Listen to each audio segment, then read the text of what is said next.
Did you realize email messages received and produced during the course of public agency business are public records and must be maintained for the appropriate retention period?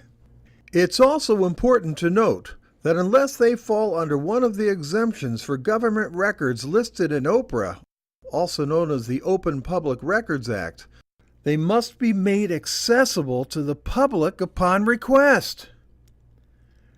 With regard to retention, there are three categories of email messages.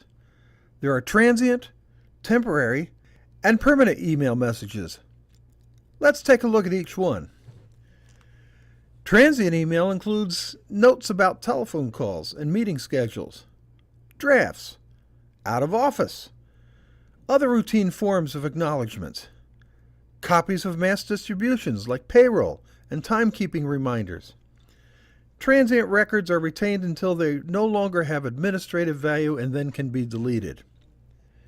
Temporary email messages have various retention lengths. They include general correspondence, internal correspondence, operational and project-related records, and executive correspondence. See the Real Deal icon for specific time frames. Permanent email messages include email that contains original versions of policies and procedures, or minutes and official reports. Who maintains the email messages? Generally, the individual who sends the email message and the primary recipient are the persons who retain the copy of the message for the length of the retention period. The two, not the CC.